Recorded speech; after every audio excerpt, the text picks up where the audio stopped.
ये कहानी ईव नाम की एक लड़की की है जिसके पिता को एक अनजान समुदाय के लोग मार देते हैं। जिसका बदला लेने के लिए ईव 12 सालों तक रुस्का रुमा में रहकर खतरनाक ट्रेनिंग करती है और फिर एक खतरनाक असासिन के तौर पर अपनी पहचान बनाती है। जिसके बाद वो अपने पिता की मौत का बदला लेने के लिए निकल पड़ती है, लेकिन इस सब में वो अपने ही लोगों को अपना दुश्मन बना बैठती है। अब वो किस तरह से अपना बदला पूरा करती है जानते हैं इस कहानी में। तो इस कहानी की शुरुआत में हम ईव को अपने पिता के साथ बैले डांस परफॉर्म करते हुए देखते हैं, जहाँ पर ईव के पिता उसे कहते हैं कि तुम बिल्कुल अपनी बहन जैसी हो, जिसे ईव ने कभी देखा ही नहीं, क्योंकि उसके पिता उसे एक संगठन से बचाकर लाए थे, पर वो अपनी बीवी और ईव की बहन को अपने साथ नहीं ला पाए। और अब यहाँ ईव के पिता उस संगठन से छुप कर रह रहे थे, क्योंकि वो ईव को अपने साथ ले गए तो संगठन के लोग उनके पीछे पड़ गए।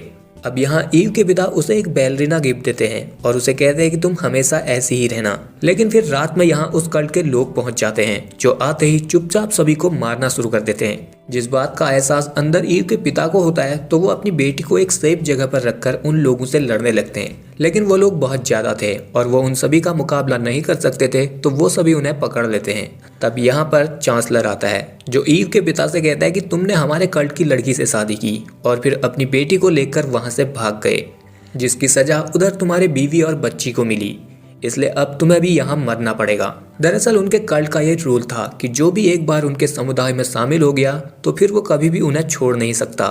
उसे उन्हीं के साथ रहना होगा और उनके लिए ही हमेशा काम करते रहना होगा। लेकिन ईव के पिता नहीं चाहते थे कि उनकी बेटी गुलामों की तरह समुदाय के लिए काम करे और एक क्रिमिनल बन जाए, इसलिए वो ईव को एक अच्छी जिंदगी देने के लिए अपने साथ ले आए थे। जिस वजह से फिर वहाँ समुदाय के लोगों ने उनकी बीवी और उनकी बड़ी बेटी को मार दिया। यहाँ चांसलर ईव के पिता से कहता है कि या तो तुम खुद को मारकर अपनी बेटी को बचा लो या वो दोनों को मार देगा।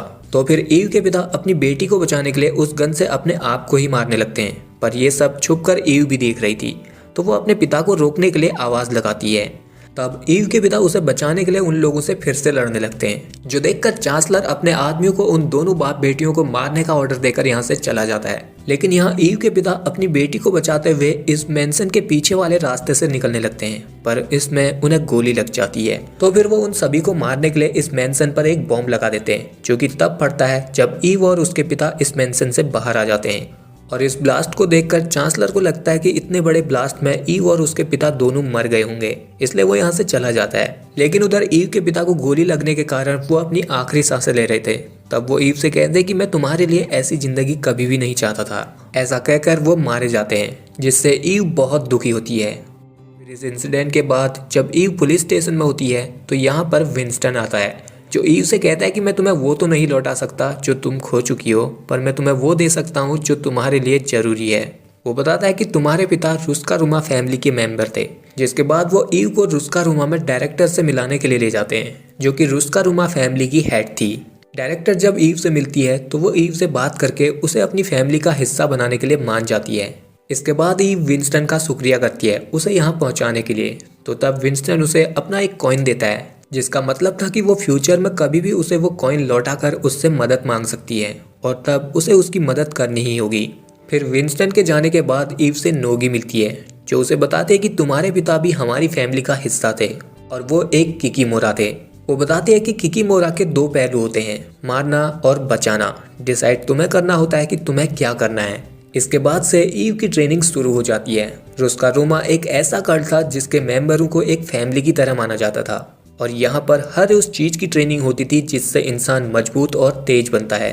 और वो लोग यहाँ बचपन से ही कड़ी से कड़ी ट्रेनिंग करवाते थे, जैसे कि गन चलाना और फाइट वगैरह करना। अब इसी तरह 12 साल बीत जाते हैं, जहाँ पर ईव हर चीज सीखती है, बैलरीना डांस से लेकर गन चलाना, फाइट करना और भी बहुत सारी स्किल। पर वो अभी भी पूरी तरह से तैयार नहीं थी। वो फाइट में हर बार किसी भी लड़के से लड़ने में हार जाती थी। तब नोगी उसे समझाती है कि तुम इसलिए हर बार हार जाती हो क्योंकि तुम सामने वाले की ताकत को अपने से ज़्यादा मानती हो और उसे मारने का मौका देती हो। इस तरह तुम कभी भी नहीं जीत पाओगी।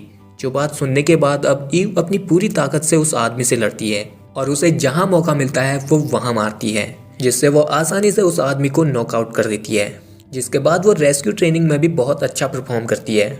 लेकिन फिर जब वो ट्रेनिंग के बाद अपने बेड पर पहुँचती है तो वहाँ उसकी दोस्त तातियाना का सामान नहीं था, जिसके बारे में जानने के लिए वो डायरेक्टर से पूछती है। तो डायरेक्टर उसे बताती है कि तातियाना रुस्का रुमा के लिए नहीं बनी, क्योंकि उसके अंदर लोगों को मारने का जुनून नहीं है जो तुम्हारे अंदर है। इसलिए अब तातियाना और तुम्हारे रास्ते अलग अलग हैं। फिर डायरेक्टर उसे कहती है कि मुझे भी अब लगता है कि तुम तैयार हो चुकी हो, लेकिन उससे पहले तुम्हें एक आखिरी टेस्ट देना पड़ेगा, जो था गन असेंबल करके सामने वाले को जितनी जल्दी हो सके उतनी जल्दी मार देना। अब यहाँ ईव के सामने रुस्का रोमा की ही एक असासियंस आती है, जो कि ईव से कहते हैं कि 10 साल बाद तुम्हारा हाल भी यही होने वाला है। जिसके बाद जब इन दोनों को गोली मिलती है तो ईव उस लड़की से पहले ही अपनी गन असेंबल कर लेती है, लेकिन वो उसे मारती नहीं। पर तभी वो लड़की गन असेंबल करके ईव को मारने वाली थी तो ईव उसे मार देती है, जिसके बाद वो अब इस टेस्ट में पास हो जाती है और बन जाती है एक खतरनाक असासियंस। अब इसी रात यहाँ पर जॉन विक भी आता है, जो रुस्का रोमा फैमिली से अपना टिकट कटवाने के लिए आया था। फिर जब वो यहाँ से जा रहा था तो ईव उससे मिलती है और उसे कहती है कि मैं तुम्हारी तरह बनना चाहती हूँ और मुझे यहाँ नहीं रहना। तब जॉन विक उसे कहता है कि दरवाज़ा खुला ही है, तुम चाहे तो यहाँ से जा सकती हो, पर जल्दी करना कहीं दरवाज़ा बंद न हो जाए। ऐसा कहकर वो यहाँ से चला जाता है। जिसके बाद ईव को एक कॉन्ट्रैक्ट दिया जाता है जिसमें उसे एक बिजनेसमैन की बेटी को बचाना था, लेकिन वो अपने इस मिशन में सिर्फ रबर बुलेट्स का ही यूज कर सकती थी। तो फिर ईव इस काम को पूरा करने के लिए उस क्लब में पहुंच जाती है जहां पर वो लड़की थी, जहां कुछ देर इंतजार करने के बाद वो लोग भी आ जाते हैं जो उस लड़की को पकड़कर अपने साथ ले जाने लगते हैं। तब उनके सामने ईव आती है, जो कि उन लोगों से लड़कर उस लड़की को बचाने की कोशिश करती है, पर उनमें से एक आदमी ईव पर भारी पड़ रहा था। लेकिन एट द एंड ईव उस आदमी को बहुत बुरी तरह मारती है और फिर उस लड़की को बचाकर अपने साथ ले जाती है। जिसके बाद ईव की पीठ पर रुस्का रोमा का टैटू बना दिया जाता है, जिसका मतलब था कि वो अब रुस्का रोमा की फैमिली मेंबर बन चुकी है। जिसके बाद हमें 2 महीने बाद का टाइम दिखाया जाता है, जहां ईव अब एक कॉन्ट्रैक्ट बेस्ड असासिन के तौर पर काम करती थी। यहाँ पर उसने एक आदमी को मारकर अपना कॉन्ट्रैक्ट पूरा कर दिया था, तो उसकी फोटो खींचकर उन्हें वो भेज देती है, जिसके बदले में उसे पैसे मिल जाते हैं।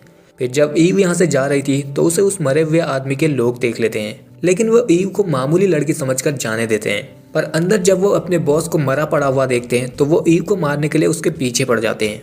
और फिर ईव जब यहाँ से अपनी गाड़ी से जा रही थी तो सामने से एक गाड़ी उसकी गाड़ी को ठोकते हुए लाती है, जिनसे ईव लड़कर उन्हें मार देती है। फिर जब वो यहाँ से जा रही थी तो उसकी नज़र उनमें से एक आदमी के हाथ पर पड़ती है, जिसमें क्रॉस का सिंबल बना हुआ था, जो देखकर ईव को याद आता है कि उसके पिता को जिन लोगों ने मारा था उनके हाथ में भी ऐसा ही क्रॉस का निशान था।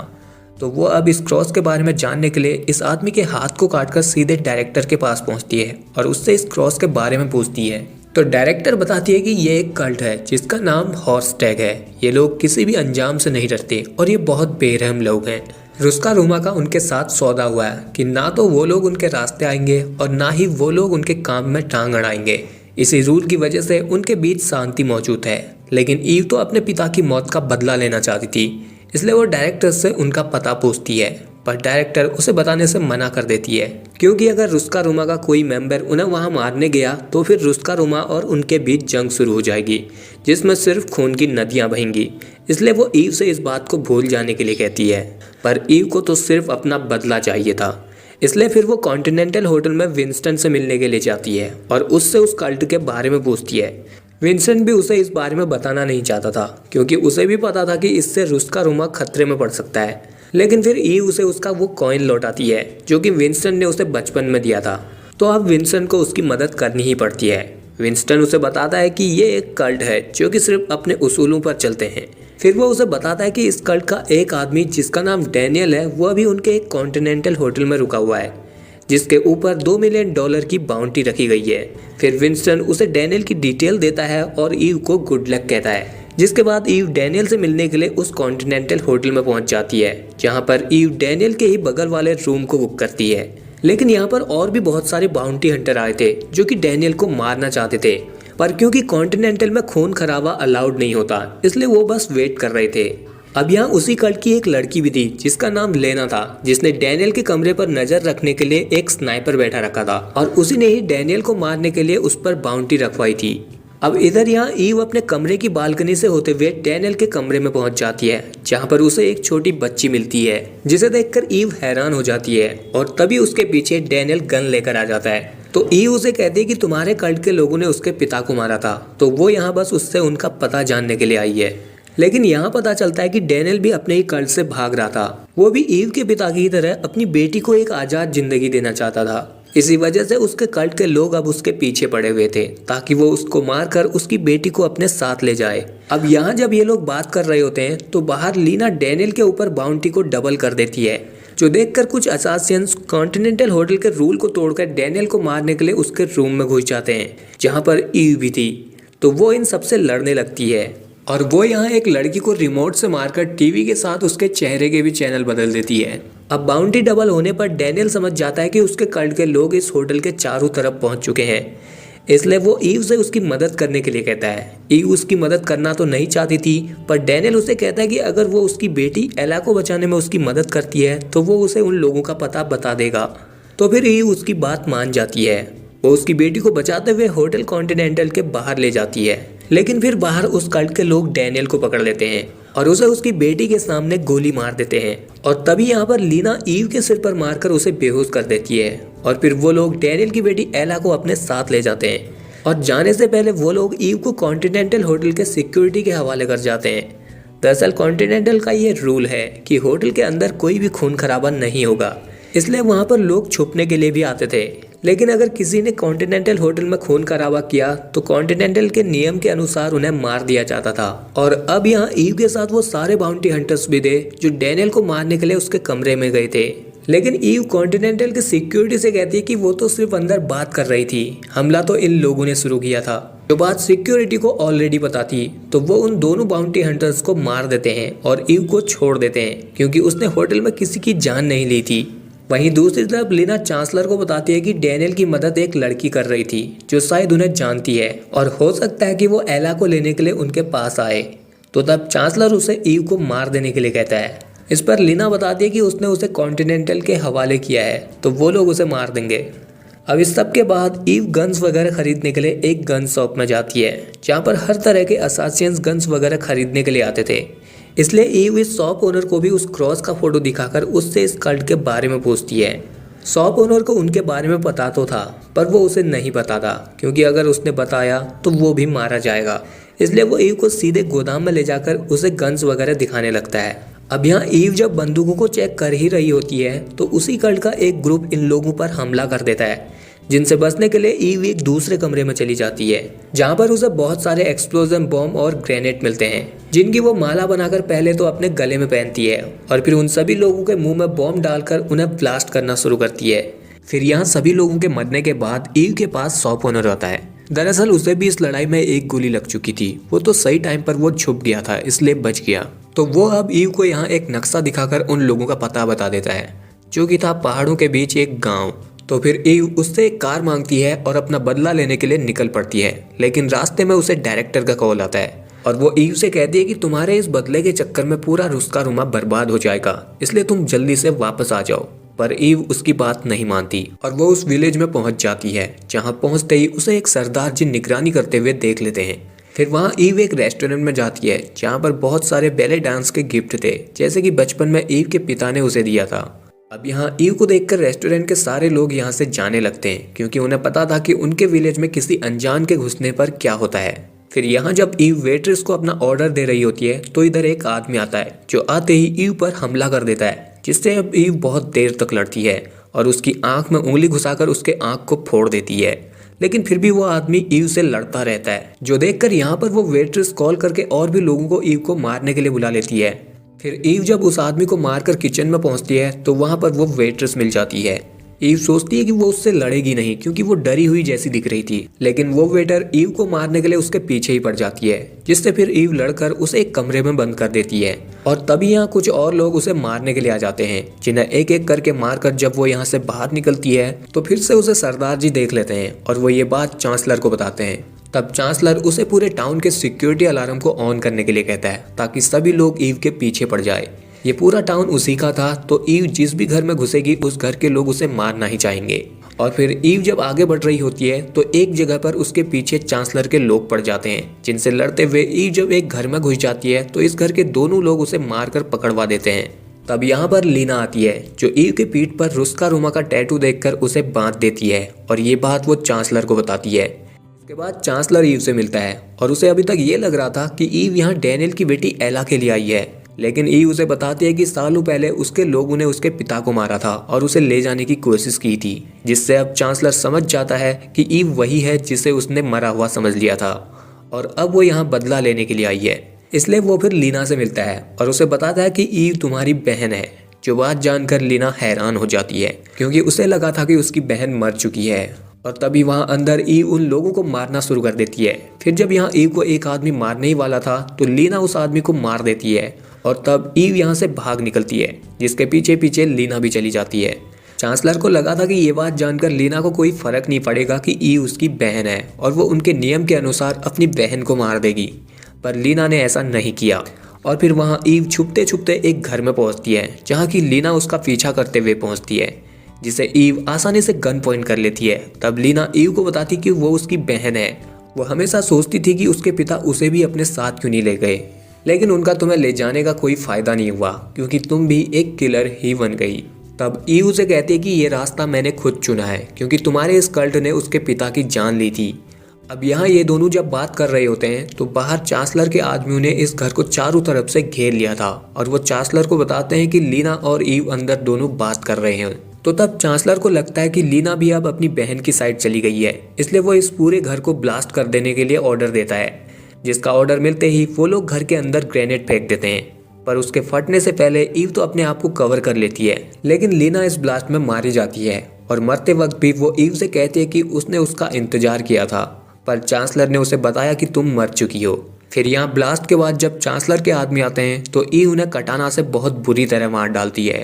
तब उसे यहाँ एक वॉकी टॉकी मिलता है जिसमें चांसलर पूछ रहा था कि वो दोनों मरे कि नहीं, तो ईव उसे कहते हैं कि अब मरने की बारी तेरी है। जो बात सुनकर चांसलर घबरा जाता है और वो रुस्का रूमा में डायरेक्टर को कॉल करके कहता है कि तुम्हारी इस लड़की की वजह से उनके बीच हुआ समझौता टूट जाएगा और रुस्का रूमा के साथ उनकी जंग शुरू हो जाएगी। अगर तुमने उसे नहीं रोका तो रुस्का रूमा के सारे बच्चे और पूरा रुस्का रूमा मिट जाएगा। तो डायरेक्टर उसे कहती कि वो उसे नहीं रोक सकती, पर उसके पास कोई ऐसा है जो उसे रोक सकता है। तो तब चांसलर उसे कहता है कि अगर उसने आधी रात से पहले उस लड़की को नहीं मारा तो रुस्का रूमा जंग के लिए तैयार रहे। जिसके बाद अब डायरेक्टर जॉन विक को ईव को मारने के लिए भेजती है। फिर जब जॉन विक यहाँ पहुँचता है तो चांसलर उसे देखकर खुश हो जाता है क्योंकि उसे पता था कि जॉन विक क्या चीज़ है, इसलिए वो स्पीकर में अनाउंस करता है कि कोई भी जॉन विक और उस लड़की के बीच नहीं आएगा। जो बात सुनकर उधर ईव भी चौंकन्ना हो जाती है। जिसके बाद जॉन विक ईव को ढूंढना शुरू करता है और फिर जब ईव उसे मिलती है तो ईव उसे कहती है कि उन्होंने तुम्हें मुझे मारने के लिए भेजा है। इस पर जॉन विक कहता है कि ये तुम पर है, चाहो तो तुम वापस जा सकती हो, लेकिन ईव उसकी बात नहीं मानती और जॉन विक के साथ लड़ने लगती है। पर जॉन विक के सामने वो एक पल भी नहीं टिक पाती। वो जॉन विक को बार बार मारने की कोशिश करती है, पर जॉन विक हर बार उसे छोड़ देता है और कहता है कि वापस चली जाओ। फिर जब ईव को एहसास होता है कि वो कितनी भी कोशिश कर ले वो जॉन विक से नहीं जीत सकती, तो वो जॉन विक से कहती है कि चांसलर ने उसके पिता को मारा है तो वो उसे उसका बदला लेने दे। ये सुनकर जॉन विक घड़ी में टाइम देखता है जिसमें 11:32 हुआ था। तो वो ईव से कहता है कि तुम्हारे पास 28 मिनट है, बदला ले सकती हो तो ले लो, नहीं तो उसके बाद उसे उसको मारना पड़ेगा क्योंकि 12 बजे के बाद अगर चांसलर जिंदा रहा तो वो रुस्का रूमा से जंग छेड़ देगा। तो फिर अब ईव यहाँ से छुप छुप कर चांसलर के आदमियों को मारना शुरू करती है, लेकिन वो सरदार जी की नजरों से नहीं बच पाती। तो सरदार जी ये बात चांसलर को बताते हैं कि ईव उनके लोगों को मार रही है और जॉन विक भी उन्हें दिखाई नहीं दे रहा है। जो बात जानकर चांसलर अपने सभी आदमियों को ईव को ढूंढकर मारने का ऑर्डर देता है और फिर ईव वहाँ उसके आदमियों को मारते हुए एक टनल में पहुँच जाती है जहाँ की हथियारों का गोदाम था और वहाँ हर तरह के बॉम्ब और हथियार रखे हुए थे। तो फिर ईव वहां से एक फायर गन लेती है और टनल के गेट पर एक एक्सप्लोजन बॉम्ब लगा देती है। फिर जब चांसलर के लोग वहां आते हैं तो वो ब्लास्ट में जलकर मारे जाते हैं, लेकिन तभी यहाँ चांसलर का एक खास आदमी भी पहुंच जाता है और उसके हाथ भी एक फायर गन लग जाती है। जिसके बाद यहाँ इन दोनों की खतरनाक लड़ाई होती है जिसमें ये दोनों एक दूसरे को जलाने की कोशिश कर रहे थे और बाहर जॉन विक भी अब ईव की मदद कर रहा था। जो जानकर चांसलर समझ जाता है कि अभी उसके यहाँ से भागने में ही भलाई है, इसलिए वो एला को अपनी गाड़ी में लेकर यहाँ से भागने लगता है। और यहाँ ईव जब उस आदमी से लड़ रही थी तो उसके गन का फ्यूल खत्म हो जाता है। तो तब वो आदमी ईव को जलाने की कोशिश करता है जिसे वो वाटर पाइप से रोकने की कोशिश करती है, लेकिन वो ऐसा नहीं कर पाती। तो तब यहाँ जॉन विक स्नाइपर से उस आदमी के फायर गन को ही ब्लास्ट कर देता है जिसमें वो आदमी मारा जाता है। और अब ईव के पास 4 मिनट थे चांसलर को मारने के लिए। तो वो भागकर चांसलर के गाड़ी के आगे आकर बहुत सारी गोलियां चलाती है और उसकी गाड़ी को रोककर उसके सभी आदमियों को मार देती है। और तब गाड़ी से चांसलर उतरता है और वो ईव से कहता है कि तुम बस करो, अब ये खून खराबा बहुत हो चुका, तुम मुझे मारकर उनके इस कल्ट को बदल नहीं सकती और अगर वो मरेगा तो उसकी जगह कोई और आ जाएगा। फिर वो उसे कहता है कि तुम्हारी और एला की किस्मत ऐसी ही है और तुम्हारी बहन भी ऐसी ही थी। जो बात सुनकर ईव चांसलर के सर पर गोली मार देती है, जो यहाँ जॉन विक भी देख रहा था। और फिर 12 बजते ही यहाँ जॉन विक को डायरेक्टर का कॉल आता है। वो उससे पूछते कि कौन मरा, तो जॉन विक कहता है कि चांसलर आधी रात से पहले ही मर गया। अब इसके बाद हम देखते हैं कि डैनियल अभी जिंदा बचा हुआ था, जिसके पास ईव उसकी बेटी को छोड़ जाती है। फिर वहाँ जब ईव होटल कॉन्टिनेंटल से चेकआउट कर रही थी तो उसके पास विंस्टन आता है, जो उसे कहता है कि अपना ख्याल रखना, क्योंकि भले ही तुमने सांप का सर काट दिया है पर अभी भी वो जिंदा है और वो लोग उसे ढूंढ रहे होंगे। इसके बाद ईव जब बैलरीना शो देख रही होती है तो उसे पता चलता है कि उसके ऊपर $5 मिलियन की बाउंटी रख दी गई है और ये बात सारे असासियंस को पता चल चुकी थी। तो फिर ईव यहाँ से चली जाती है और यहीं पर इस कहानी का दी एंड हो जाता है। सो गाइज, अगर आपको ये वीडियो पसंद आया हो तो इस वीडियो को लाइक शेयर के साथ चैनल को कर लीजिए सब्सक्राइब। बाकी अब से चैनल पर रेगुलरली वीडियोस आने वाली हैं, तो जुड़े रहें हमारे साथ और देखते रहें।